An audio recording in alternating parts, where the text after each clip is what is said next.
Hello and welcome into the latest edition of ESPNFC Live. Kay Murray and Janusz Michallik here with you. We're going to talk Premier League as always. We're also going to do a deep dive on La Liga's title race just a little later on in the show. But let's start, Janusz, by talking about Arsenal. Obviously, City haven't played for 10 days now, but Arsenal had that big win over Crystal Palace, which ended a 3-game losing streak in all competitions in style, might I add. They're now level on points with City. But they've played a game more. They're 5 behind Liverpool as well. Now, on a recent FC show, former Arsenal player Kieran Gibbs said perhaps it's better for them to be, his words not mine, flying under the radar and chasing and not leading this time around. Would you agree with him? Flying under the radar. I mean, I don't. I respect Kieran. Obviously, he's played in that team, but I don't think Arsenal ever flies under the radar. So I don't think it makes a difference. The biggest problem Arsenal have is that last season the race was just between them and Manchester City. Now they have Liverpool, and to be quite honest, Liverpool are leading the league, and I don't think they're going to feel as uncomfortable as Arsenal did last year because Liverpool are Liverpool. They have an outstanding manager, better than Arteta, although to be fair, he's got more experience, and I think he's been there and he's done that. So I don't think that flying under the radar is the way to go for Arsenal here. They have to confirm in the next couple of weeks that they're in it to win it. Otherwise, they're going to be fighting for top 4. So in this particular one, I hear what he's saying, but I'm not sure I agree. Yeah, I mean, I understand that you hear what he's saying and you're not sure he agrees, but do you think that it did put some added pressure on them last season, that every week we were saying, not just us, obviously everybody, oh, maybe this is the year. Do you think they can win it? Do you think they can win it? Rather than having that said about them every single week now, they can just go about their business without that intense scrutiny on them. Well, yeah, but I mean, you still have to, you still have to go out there and win those games. I mean, perception is everything, I suppose, and it's still a young squad, one that perhaps wasn't ready last year and maybe won't be ready this year as well. But, I mean, there's never a great time to win it. You could, the progress. How do you measure progress? When it's there to be taken, you take it, right? So, as I've said, last year was a lost opportunity. This year, again, a very good start. We'll see how they finish because that's what it's all about. I mean, look at Manchester City. They continue to do the same. I don't want to make this about Manchester City, but, yeah, they were disinterested in the beginning of the season. They played the longest, so they had to take some time to get rested. And now is the time where every athlete, right? That's why you're in it. And, I'm going to Arsenal and saying, okay, this is the business end of the season. You got my attention. I want to win trophies right now. And this is what Arsenal is going to have to do. So there will never be a good time. And sitting here and talking about, well, is it a good time now? Is it better to be second? Is it better to be? No, I don't know. I don't buy into it. I mean, I think Arsenal are nearly good enough. It's the sort of season that crazy things are going to happen because you have 4 or 5 teams that are going to be taking points off each other, even if it's just that top 4 race. And, there's some big games, right, coming up. So now that I think about it, I'm not sure where Kieran was going with that one. With all due respect, I wish I, heard his explanation. Yeah, maybe trying to take a little bit of the pressure off his former club. Now, I was going to bring up this name later, but given that we are talking about Arsenal, let me do so now. Ivan Toney, what a return it was to action from him after being out for 8 months. Now, there's been a lot of talk as to where he'll go next. He's made it very clear that he is ready to move on. Many saying he should stay faithful to Brentford right now and wait till the summer. But if he was to go to Arsenal, would it make them instant title contenders with him up front? No, I mean, it would make the situation much better. It gives you a lot of options. I don't, by the looks of it, I don't think it's going to happen in January. So it's a non-story really for me. I'd be shocked if this happened at this moment. But yeah, Arsenal's got to build. I mean, it's Ivan Toney. Would he have helped them? Absolutely. By my estimation, I think Arsenal, in order to be a title contender year in or year out, need probably 3 or 4 players of I don't want to say the highest order, but players that you can count on week in and week out. So that squad is nowhere near deep enough, as we know, because for the most part they play the same team over and over, and they do pay the price for that from time to time. Have they got the mentality to do it? I think they do. I think they do. They've shown character. I think they have the spine that we've often talked about, right? I mean, we can't now turn around just be. I mean, they're still up there anyway. I mean, there was a very, very big win, by the way, the other day, and that win tells you everything about their mentality. It's been much, much better. And we can't go back to it because it was a low-hanging fruit in the past. Because look at this game against Palace. They were nowhere near their best. Forget the result, right? I mean, this wasn't a 5-0. But what they did in that game, Kay, and what I got out of this game more than anything, obviously they score goals, which they needed to as of late. But they went back to basics. Fundamentals, right? If things don't go your way, and let's face it, there wasn't a beautiful Arsenal way of playing. What do they do? Set pieces, important. They have 13 of them. They score goals on the counter, on the break, and transition, which they're very good at, because everything else was just average. But see, that's what teams, good teams, do to stay in touch in terms of that title race. That to me showed a very good mentality from Arsenal. Let me go back to Ivan Toney, because I wanted to know what you thought of the dark arts in his game for Brentford and the free kick that he scored when he moved the ball twice before he did so, and even made the foam vanish somewhat himself.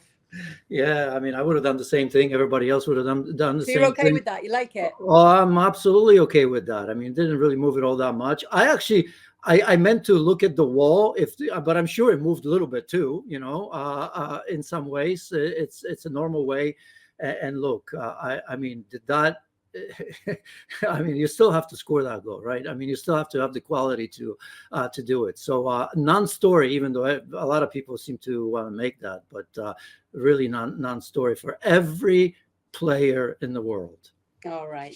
Let me talk about Liverpool with you then, because obviously they are leading the way right now, and there's a lot to get to on Liverpool. But let's talk about Darwin Nunez, because obviously for some, the jury has been out on this player since he arrived, and you wonder if that's because of who he's followed, fellow countrymen like Luis Suarez, whether it's because it was the same summer as Erling Haaland that he came in, and so everybody was looking at him against him, because the stats actually favour him, Janusz, and it seems that when he's on the pitch, whether it's his goals or assists or not, goals are scored. Yeah, I've been really harsh on him, but he's winning me over. I mean, I still don't think of him as this great goal scorer. That remains to be seen, and obviously it's a little bit maybe too early, to demand that from a player like this. But I think it was I saw it this morning. Pep Reinders, the assistant coach, said, he creates chaos, and that's a great explanation, I think, for what he does. And that chaos is actually pretty good, because either he assists, he's always dangerous, he always seems to be in the right spot, he pulls players out of position as well. And even if that doesn't translate to a goal or an assist very often, it really creates opportunities for others as well. And then you start looking at his games and his stats: 10 goals, 10 assists, I think, in all competitions. That's not all that bad. And so look, I think, I've learned to maybe stay a little bit quieter on him in terms of my demands, because maybe it's just too early. And I think he's, as of late, he's been superb. So why were those your demands initially then? What do you think drew you to those conclusions in the beginning about this player? Well, I mean, they remain, by the way. I'm just going to give him a little bit more slack because, I still think that technically he's got to get better. It's a big ask at this age, but, more efficient, his first, second touch at times at this level for a club like Liverpool, leave me wanting for more sometimes. And the issue has been that, he needs 3-4 chances to score a goal. And again, if you look some of the greats at Liverpool and what that position demands at the highest levels, right? Winning the Premier League, winning the Champions League, I just think that he's got to be more consistent in his scoring, right? It's a good thing that Liverpool will always create chances, and maybe that's why his stats are a little padded, and they're getting better and better because they are an attacking team. So you're going to get those opportunities, but I think he's got to be more lethal. All right, so big question for you, because another player you've not been afraid to criticize yourself has been Erling Haaland. Who would you rather have on your team, Haaland or Nunez? Yeah, I still think Haaland. I mean, his numbers tell you everything. I mean, and it's not just in the Premier League. He was doing that in Bundesliga with Borussia Dortmund as well at such a young age. I think Erling Haaland has to get the nod. I think it'd be silly for me to say otherwise. While we are on Liverpool then, obviously with the current Mo Salah situation, the injury more serious than thought. According to his agent, it'll be 21 to 28 days out. He's going through an intensive rehab. He's back in England with Liverpool for that, but Egypt are hoping that he will return. They've obviously progressed in the Africa Cup of Nations. So let's get to it. Can Liverpool continue to keep winning without him? They can, but I just don't think we can dismiss it. It's so easy to say, look, he hasn't been around. They've won a couple games now without him. And look, they're scoring goals. Diogo Jota, superb. What a player he is. And he can come in. You're going to get something out of Gakpo here and there. We've seen, obviously, Darwin Nunez taking advantage of his chances. I guess we're going to have to wait for Diaz, but I think he's still capable. But I think it's absolutely crazy to sit here and say, you know what? Yeah, Liverpool are okay without Mo Salah. It's absolutely crazy. So hopefully that situation is not going to be prolonged. I think if they can stay in touch in that time when he gets back, it'll be great for Liverpool. But I see already some saying that, yeah, they're capable. I think their chances are significantly less. But Liverpool are contenders, no questions about that. They're very much capable of winning the Premier League this season against Manchester City, who have thrown the gauntlet. But I think if there's one team and one manager that knows how to deal with that, that is Liverpool. So right now, where are you on the title race in the Premier League with all the situations with each team? As I've said, Manchester City have thrown the gauntlet, but if it was again straight up Arsenal against Manchester City, I would definitely go towards Manchester City. But because it's Liverpool with 5 points ahead, we've been there, done that, game in hand.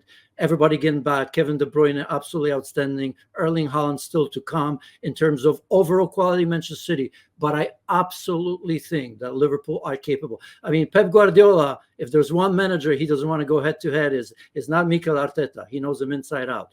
With Klopp, he'll have an issue. They've been there. They've done that. They're absolutely capable. But Mo Salah's situation is going to be very important.